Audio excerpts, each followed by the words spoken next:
ከቧንቧ ውሃ ስንቀዳ እቃው ሽንት ቤት የገባ ስለሚሆን ከስር የሚረጨው ይነጅሳል የሚል ጥያቄ ነው።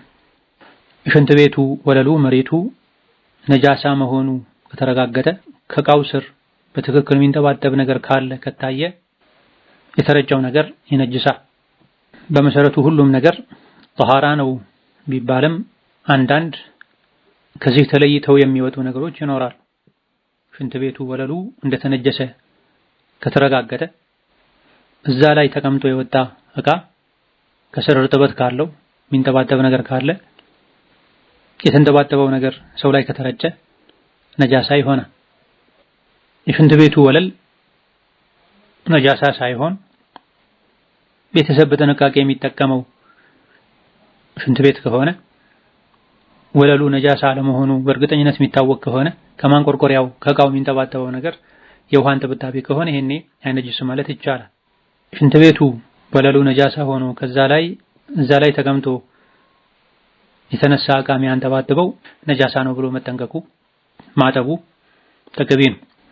አቡ ተዕለበት አልኹሸኒ የሚባሉ ሱሐቢ ለነብዩ ሰለላሁ ዐለይሂ ወሰለም እኛ አህለል ኪታብ ካፍሮች የሚበዙበት አካባቢ ነው የምንኖረው፣ በግል የቤት እቃቸው ኸምር ሊጠጡበት የአሳማ ስጋ ሊጠቀሙበት ይችላሉ፣ እነሱን እቃ መጠቀም እንችላለን እንዴ ብለው ነቢይን ሲጠይቁ አለይሂ ሰላቱ ወሰላም አይ አትጠቀሙ፣ ሌላ ካላገኛችሁ በስተቀር ሌላ አማራጭ ከሌላችሁ ተጠቀሙ፣ ግን አጥባችሁት ብለዋል።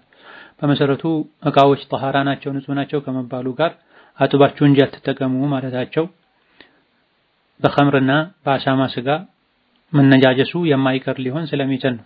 ሽንት ቤት ገብቶ የወጣ እቃ ከስር እርጥበት ካለው ካንጠባጠበ ሽንት ቤቱ የመነጀስ እድሉ ሰፊ ነው ከተባለ ተግሊበን ሊዘን ነጃሳ ነው ብሎ መጠንቀቁ መታጠብ ያለበትን ማጠቡ መልካም። ሽንት ቤቱ ዘመናዊ ሆኖ የሚጠቀሙ ሰዎችም ውስን የሚታወቁ ሆነው አለመነጀሱ በእርግጠኝነት የሚታወቅ ከሆነና ከማንቆርቆሪያው ስር ከእቃው ስር የሚንጠባጠበው ነጃሳ ያልነካው መሆኑ ከተረጋገጠ ይሄኔ አልተነጀሰም ማለት አይነጅስም ማለት ይቻላል። ሌላኛው ጥያቄ ሐጅ ብድር ያለበት ሰው ማድረግ ይችላል ወይ የሚል ጥያቄ ነው። ያበደረው አካል ካላስቸኮለው ሐጅ አድርጎ መጥቶ መክፈል የሚችልበት የሚያስተካክለው ነገር ካለ ሐጅ ቢያደርግ ሐጁ ላይ የሚያሳደረው ተጽዕኖ የለም። የዕዳ ነገር ከባድ ስለሆነ የሰውን ዕዳ ከፍሎ ሐጅ ቢያደርግ የተሻለ ከመሆኑ ጋር። ሌላኛው ጥያቄ ከውዱ በፊት ቫዝሊን መቀባት እንዴት ይታያል የሚል ጥያቄ ነው።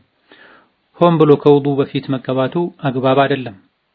ነገር ግን ቀድሞ የተቀባ ቫዝሊን ሰውነት ላይ ኖሮ ውዱ ማድረግ ቢፈልጉ ቫዝሊኑን አጥቦ ማስወገዱ ግዴታ ይሆናል ወይ ከሆነ ቫዝሊን ውሃ ወደ ሰውነት ወደ ቆዳ ውስጥ እንዳይገባ የሚከለክል ቅባት አይደለም። ሰውነት ላይ የሚረጋ የሚጋገር አይነት ቅባትነት ያላቸው ነገሮች ናቸው። ከውዱ በፊት መጠቀም አይቻልም፣ ከተጠቀሙም አጥቦ ማስወገድ ግዴታ ይሆናል የሚባለው ሰውነት ላይ የሚረጋ ተጋግሮ ውሃ ወደ ሰውነት ቆዳ ውስጥ እንዳይዘልቅ የሚከለክል ቢፈቀፍቁት የሚነሳ እንደ ቀለም ወዘተ መሰል ነገሮች ናቸው ከውዱ በፊት ታጥቦ መወገድ አለባቸው የሚባለው። ሰውነት ላይ ሲያርፉ ወዲያውኑ ሰውነት የሚመጣቸው ተፍቆ ይነሳ ይጠረግ ቢባል የሚነሳ ነገር ምንም የሌለው ቫዝሊንም ይሁን ሌላ ቅባት ከውዱ በፊት መጠቀሙ ውዱን ያበላሻል ወይም ውዱ ትክክል እንዳይሆን ውሃ ወደ ሰውነት እንዳይዘልቅ ይከለክላል አይባልም። ሆኖም ውዱ አድርጎ ከዛ በኋላ መቀባቱ የተሻለ ነው። ሌላኛው ጥያቄ አንድ ሰው ቁርአን ሙስሐፍ ያለ ምልክቶቹ እንዳይጠፉብኝ ብሎ በስልክ ቢቀራ እንዴት ነው የተኛው የተሻለ ይሆናል የሚል ጥያቄ። በመሰረቱ እንዳጠቃላይ ቁርአንን ያዩ ቁርአን ይዞ መቅራቱ በላጭ ይሆናል። ነገር ግን ከምክንያቶችና ከሁኔታዎች አንፃር አንዳንዴ ከቁርአን ውጪ ባለ በስልክ በኮምፒውተር በመሰል ነገሮች መቅራቱ ለማስተዋል የሚሻል ከሆነ ይበልጥ የሚያግዝ ከሆነ የሚፈለገው ዋናው መቅራቱ ነው። በቃልም ይቀራ በቁርአንም እየታየ ይቀራ በስልክና በመሰል ነገሮች የሚቀራ ዋናው ትልቁ ነገር መቅራቱ ነው። እየተቀራ ሳለ ይበልጥ ልብ የሚረጋጋው በመቅራት ይበልጥ ተጠቃሚ የሚሆነው በየትኛው ነው የሚለው ታይቶ እንደ ሰዎች እንደ ሁኔታው ይበልጥ ተጠቃሚ የሚሆኑበት ቁርአን የመቅራትን ዓላማ የሚያሳካው መንገድ የተሻለ ነው ሊባል ይችላል። ሁሉም እኩል ከሆነ ቁርአንን ይዞ መቅራቱ በላጭ ነው። በስልክ ምልክቶች እንዳይጠፉ ብሎ መቅራቱ አንዳንዴ ከሆነ እንደዚህ የሚደረገው ሙሉ በሙሉ በዚህ መልኩ ከቁርአን መራቅን ማያስከትል ከሆነ አንዳንዴ ሲሆን እንዳጋጣሚ ሲሆን ችግር የለም። ዋናው ትኩረትና ጭንቀት አንቀጹ ምልክቱ መሆን የለበትም። በስልክ ሲቀራ ብዙ ጊዜ ቴክስት የገባ ሰው እየደወለ የሐሳብ መበታተን ሊኖር ይችላል።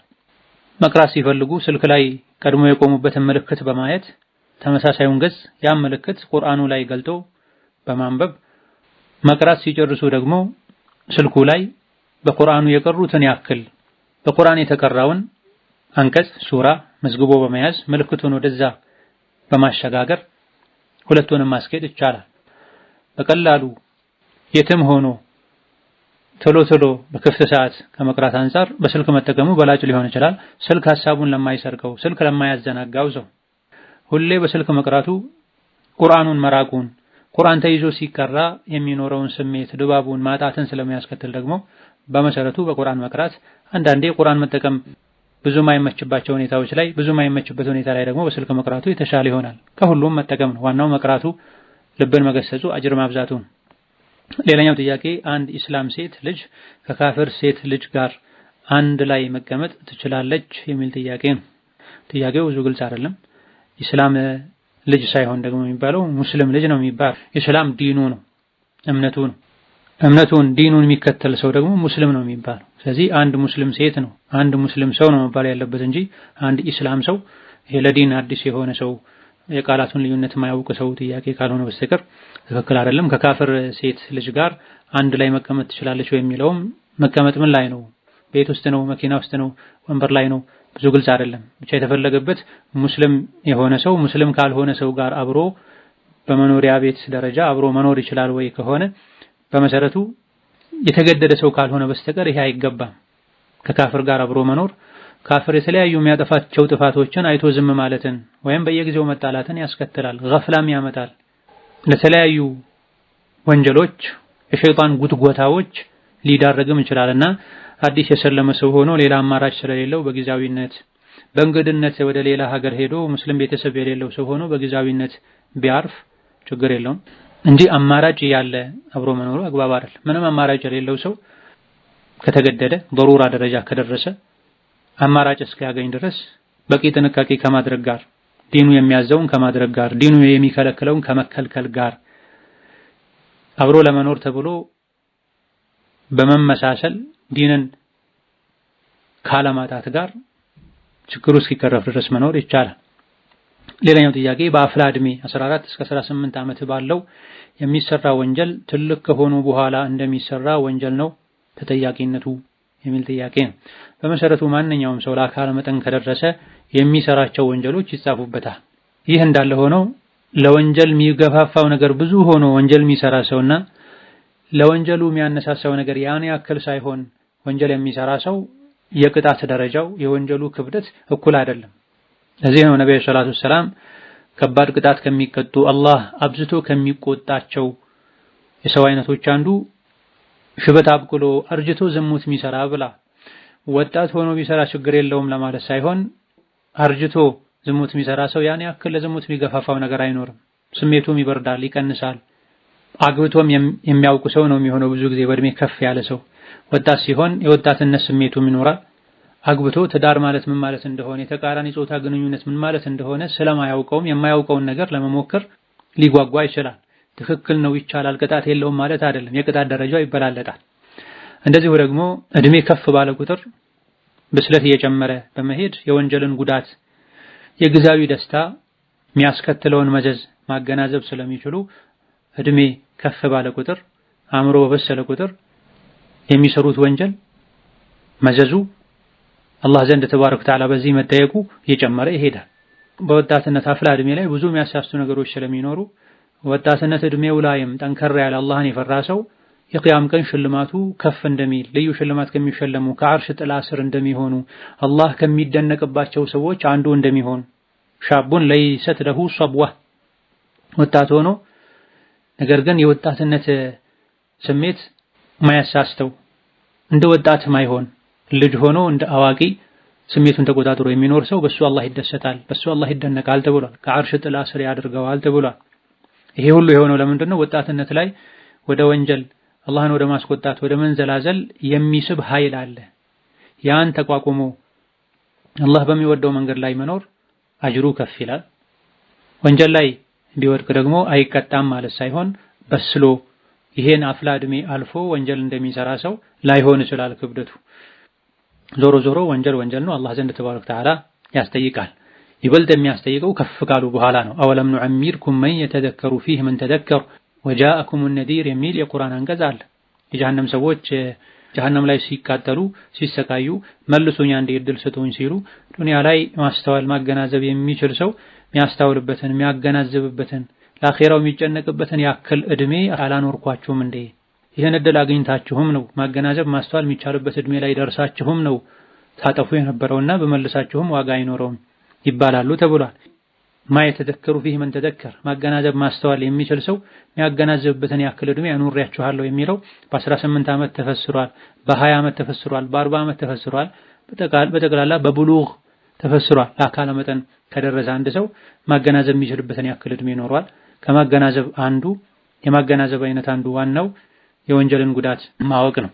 ሆኖም ወንጀል ከፍ ባለ ቁጥር የሰው ልጅ የሰራው ወንጀል መዘዙ ከፍ ያለ ይሄዳል። ሌላኛው ጥያቄ አሁን ላይ እኛ ሀገር ያሉ ክርስቲያን ሴቶች መስፈርቱን ካሟሉ ማግባት ይቻላል? እንደ አጠቃላይ የክርስትናን የአይሁድን እምነት የሚከተሉ ሰዎች አይሁዶች ነኝ እስካሉ ድረስ በጥቅሉ ጥብቅ እስከሆኑ ድረስ ሙስሊም ያልሆነችን ሴት ለማግባት አይሁዳዊት ወይም ክርስቲያን የሆነችን ሴት ለማግባት የተቀመጡ መስፈርቶችን እስከሟላ ድረስ አው ይቻላል፣ እንደ ሐላል ሐራም ሊባል ይችላል። ነገር ግን የተለያዩ ሊቃውንት እንዳሉት መስፈርቱን የምታሟላ ሴት በዚህ ዘመን ማግኘት በጣም ከባድ ነው። እርግጠኛ መሆን አይቻልም። ተገላልጣ እንደፈለገች ሆና የምትሄድ ሴት፣ ሐያ፣ ኢማን፣ ሒጃብ ሰብሮ ያልያዛት ሴት፣ ሸሪዓ ያስቀመጠውን ኢስላም ያስቀመጠውን መስፈርት የምታሟላ ሴት ማግኘት ከባድ ነው። ቢሆን ራሱ ከዛ በኋላ ከእንደዚህ አይነት ሴት ጋር ተጋብቶ ምን አይነት ልጆችን ነው ተርቢያ አድርጎ ማሳደግ የሚቻለው? ሙስሊም ካልሆኑ ከካፍር ቤተሰቦቿ ጋር እንዴት ነው ማኗኗር የሚቻለው? ኃላፊነቱ በጣም ከባድ ነው። ይህ እንዳለው ነው ደግሞ ዑመር ኢብኑ አልኸጣብን ጨምሮ ሌሎች ሙስሊም ካፍርን ማግባት የሚችለው ሙስሊም ሴትን ባጣበት አጋጣሚ ነው፣ በማያገኝበት አጋጣሚ ነው እንጂ አፊፋ ጣሂራ የሆኑ አደብ ስርዓት ያላቸው ሙስሊም እህቶቹን ትቶ ወደ ካፍር መሄዱ አግባብ አይደለም ተብሏልና ይሄን በር መዝጋቱን የሚሻር በተለይ ባለንበት ተርቢያ ልጅን ማሳደግ ፈታኝ በሆነበት ዘመን ሙስሊም አባት፣ ሙስሊም እናት፣ ሙስሊም አያት፣ ሙስሊም አያቶች፣ አጎቶች፣ አክስቶች እንኳን ተባብረው ልጅ ማሳደግ በከበደበት ዘመን ከካፍር ጋር ተጋብቶ ልጅን መውለድ ማሳደግ እጅግ በጣም ፈታኝ ነውና ከዚህ ነገር መራቅ መጠንቀቁ ተገቢ ነው። ሌላኛው ጥያቄ የላ ኢላሀ ኢላላህ ትርጉም ከአላህ ውጪ በሐቅ የሚመለክ አምላክ የለም ማለት እንደሆነ በተደጋጋሚ እንሰማለን። ይህ ተፍሲር የተገኘው ከነብዩ ነው ማለትም በሐቅ የሚለው ቃል የተገኘው እንዴት ነው ማለት ነው ቢያብራሩልን የሚል ጥያቄ ነው። ዋናው ቃላቶች ሳይሆኑ የሚታዩት ከቃላቱ የተፈለገው ነገር ነው። መልእክቱ ሐሳቡ ነው የሚታየው። በሐቅ የሚለውን ቃል ከቁርአን ከሐዲስ ከጠቅላላ የተውሂድ ተልኮ ዓላማ ነው የተወሰደው። ምክንያቱም በእውነት የሚመለክ የለም ካልተባለ በስተቀር ቁርአኑ ሐዲሱ እርስ በርስ የሚጣረስ ሊመስል ይችላል። በአንድ በኩል ላ ኢላሀ ኢለላህ የተባለ በሌላ በኩል ወማ አግነት ዐንሁም አሊሀቱሁም አማልክቶቻቸው ምንም አልጠቀሟቸውም፣ አማልክቶቻቸውን እስቲ ጥሯቸው ይጠቅሟችኋል ወይ ወዘት የሚሉ አንቀጾች አሉ።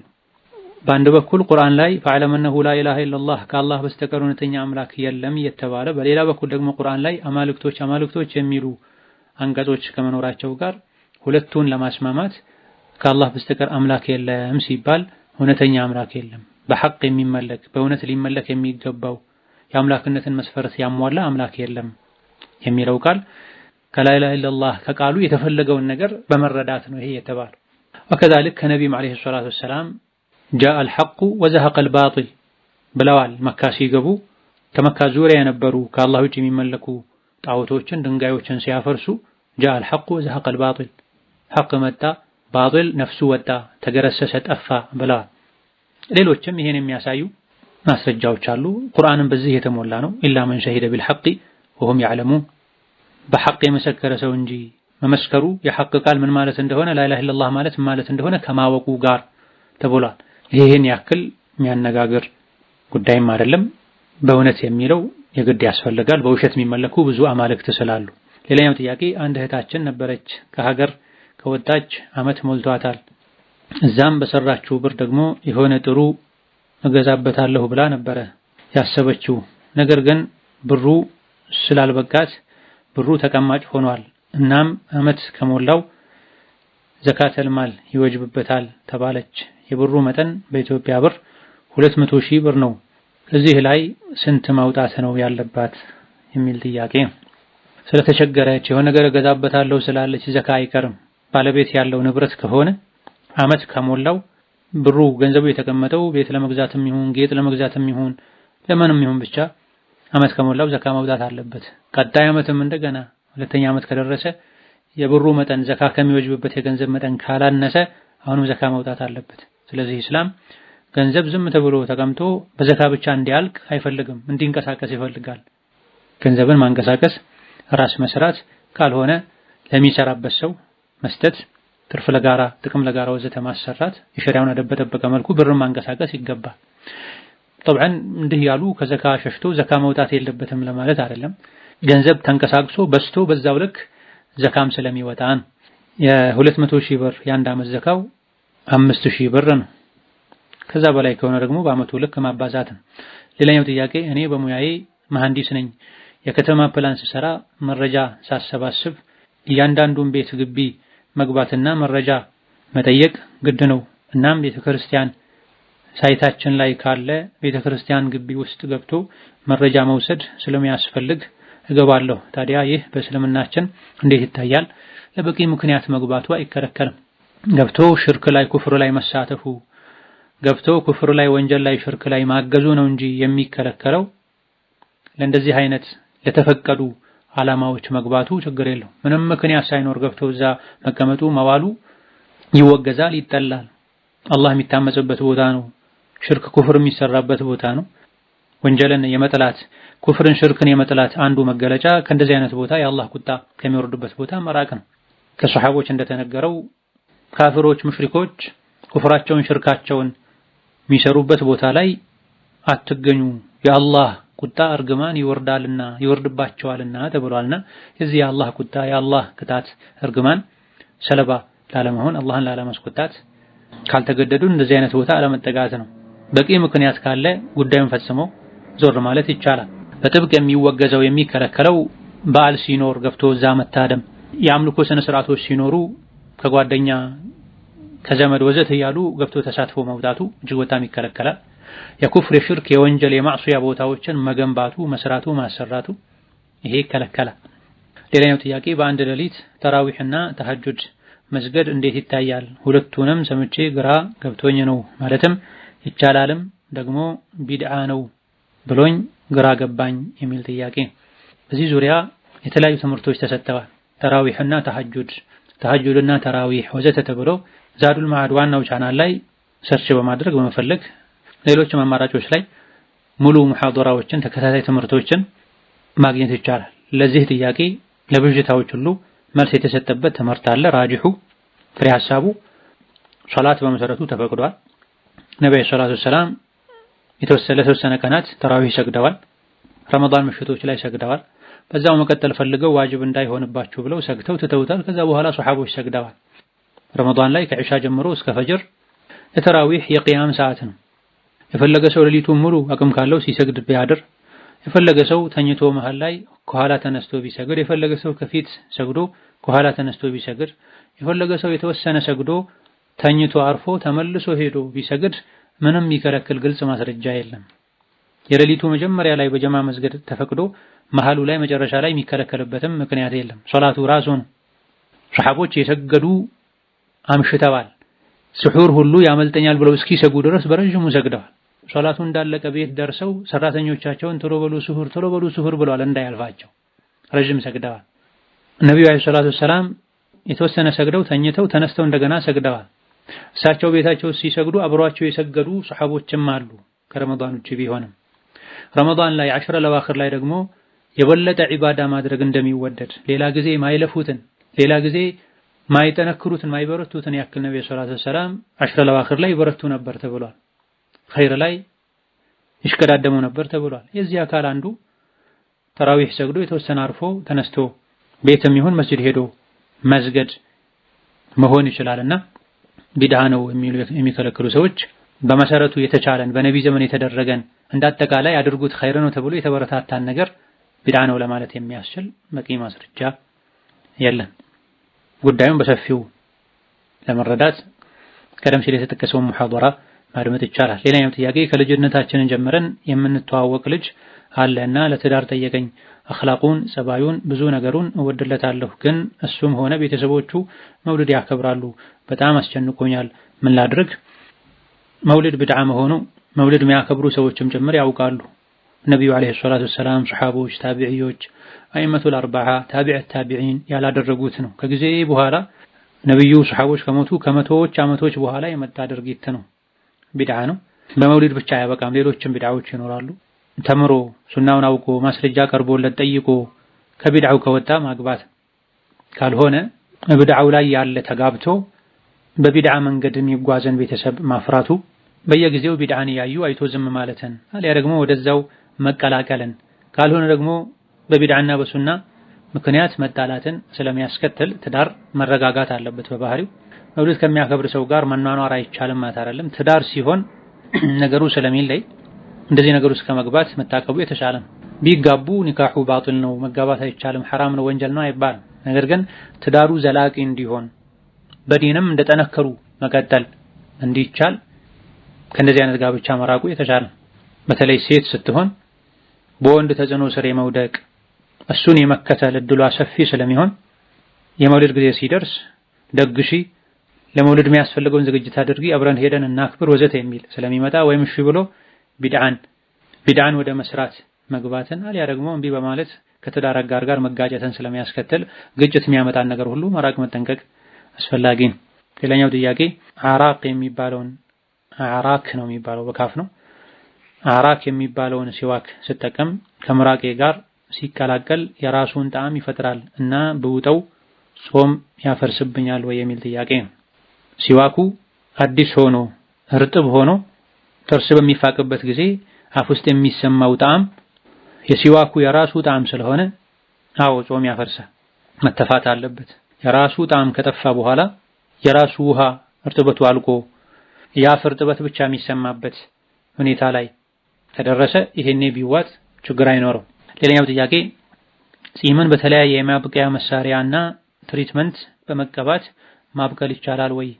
ጺም አለመኖሩ ከሴት ጋር አመሳሰለኝ፣ ስነ ልቦናዊ ቀውስ ውስጥ ከተተኝ ወዘተ ብሎ ለመልካም ዓላማ ጺም እንዲኖረው ፈልጎ ጺም የሚያበቅሉ የተጠኑ ነገሮች ካሉ ጎንዮሽ ጉዳት ከሌላቸው ጠቃሚነቱ ከተረጋገጠ የሚቀባቡ ነገሮችን ቢቀባ ችግር የለም። ጎንዮሽ ጉዳት ከሌለውና ጠቃሚነቱ ከተረጋገጠ ዓላማው መልካም ከሆነ ይሄን ማድረጉ ተፈጥሮን መቀየርም አይደለም። ቅንድብን እንደመላጨት ጺምን እንደመላጨት አልያ ደግሞ አንዳንድ አይነት ያልተፈቀዱ ቀዶ ጥገናዎችን እንደመስራት ስለማይቆጠር አንዳንድ ሊቃውንት ጺሙ በደንብ እንዲያድግለት የሚያደርግን ነገር መጠቀም እንደሚቻል የገለጹም አሉ። ከቀደምት ሊቃውንቶች ውስጥ ጺም የወንድ መለያ ነው፣ የወንድ ውበት ነው። መብቀያውን ቦታ ራሱን አንዳንድ ነገሮችን ቀብቶ እንዲበቅል ማድረጉ ወንጀል የለውም። መተውና አላህ የወሰነውን ውሳኔ ወዶ መቀበሉ የተሻለ ከመሆኑ ጋር هذا والله تعالى أعلم። የዛሬ ርዕሳችን በዚህ ያበቃል። ወቢላሂ ተውፊቅ። ሰላም አለይኩም ወራህመቱላሂ ወበረካቱሁ።